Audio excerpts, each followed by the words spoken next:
Next, we're going to hear from one of the NGOs who's also operating in the supply chain space. I first met Vrashabh Kapate a few years ago when he spoke at our Dairy Sustainability Conference here in California. He leads EDF's engagement with the dairy industry across the globe, partnering with them to drive bold and ambitious climate actions across the supply chain by finding win-win solutions for businesses and the planet, which raises a question for me because he and I both live in California and I'm still yet to get him to engage with us here in California, but apparently he's doing it across the globe, which is great. So EDF convenes the Dairy Methane Action Alliance, a global initiative of leading food and agricultural companies that are committing to accelerating action on dairy methane, and he's leading the team at EDF that's bringing that into the supply chain. So with that, please.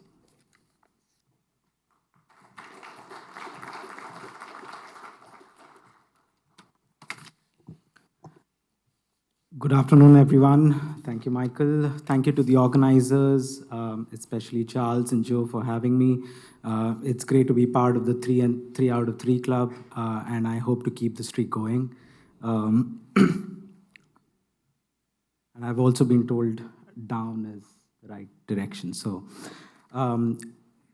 quickly, for those of you who are not aware about Environmental Defense Fund, Environmental Defense Fund is a global nonprofit. We have been around since the 1960s and work across the globe, focusing on 4 anchor geographies: US, Europe, India, and China. Before I talk about the Dairy Methane Action Alliance, I want to take a step back and talk about why we work with companies.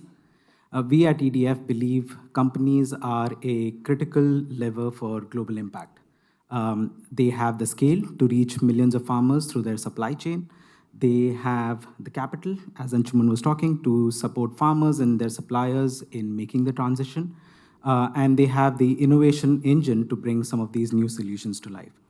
And so EDF brings our experience and expertise in science, economics, and policy to translate the expertise for businesses to drive climate action and create ripple effects in the industry.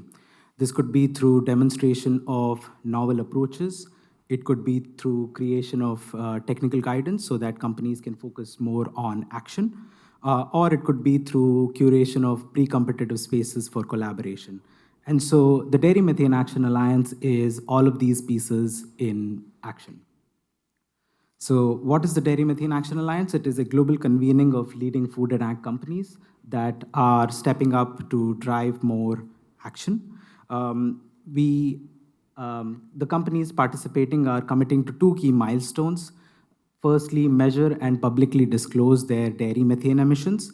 And secondly, to develop a public dairy methane action plan. We launched at the climate conference in 2023, the November of 2023, and we partner with Ceres to administer the program and create technical guidance, which we'll get to.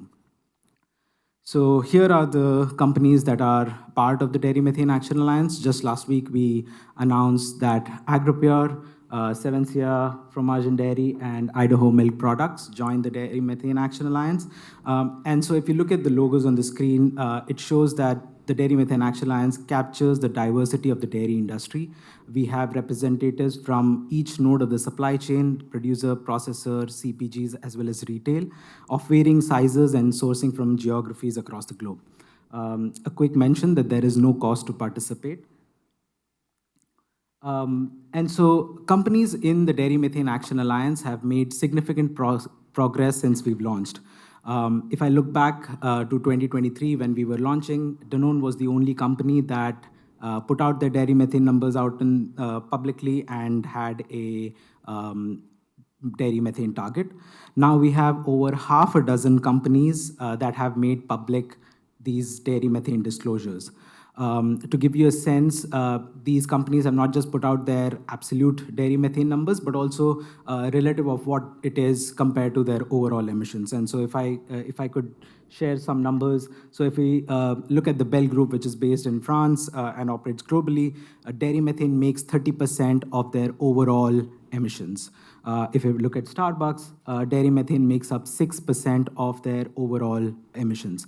And so this is about measuring and tracking over progress, and really sending out market signals of how big the size of the prize is. We also unveiled the world's first dairy methane action plans last week. And so we have Danone and Lactalis US who have now put out their dairy methane action plans in the public. And so these are not just pathways to progress, but they do a few things. Firstly, they showcase the ways in which companies are coming up with initiatives and programs to help their dairy farms implement some of these solutions, but also advancing R&D or supporting policy so that farmers can have more solutions. It is also about demonstrating emissions transparency. And lastly, this is about the crucial piece that has been talked about a few times between yesterday and today about sending demand signals to innovators. Now we know what is the size of the prize, what are the companies that are driving this, where are they operating, what are they doing today, and where are the gaps that can be filled. The other piece of the Dairy Methane Action Alliance has been technical guidance. Companies need tools to meet commitments. They need good guidance on what to do and how to do it. And so if you look at the challenges that companies are facing, it is quite common. If there is lack of good guidance, then companies might end up recreating the wheel within silos and spend resources towards that. And so what we have done is with series and support from Pure Strategies, we've created 4 sets of actionable guides, which are harmonized for scale. They are on your screen. So one on dairy methane accounting, one on disclosure, one on action planning, and one on how to activate that action plan working with your suppliers and stakeholders. And so the good thing about these guides is it is not available just for companies in the Dairy Methane Action Alliance. And so it is available for any company that wants to chart the course. And so the companies within the Dairy Methane Action Alliance are not just leading the way, but demonstrating that prioritizing methane is possible.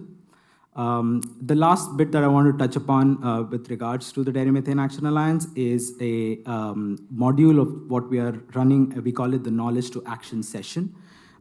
We help break silos and by convening companies in pre-competitive spaces so that they feel safe to share the challenges and learnings that they are learning from the ground, whether it is sharing that with their peers or highlighting what has worked and critically what has not worked.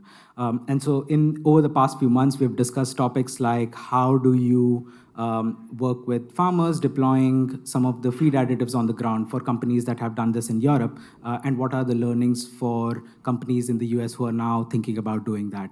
Or what are some good tools for on-farm measurement? What do they do well? What do they lack? Or the ever available question of finance and how do we fund some of this work? And so these conversations have not just focused on peer-to-peer learning, but also finding a collective action opportunity. So trying to tap into the collective power that these companies bring. And so eventually our goal is to bring the DEMA principles, which is of emissions transparency and action planning, to be standard practice for the global dairy sector.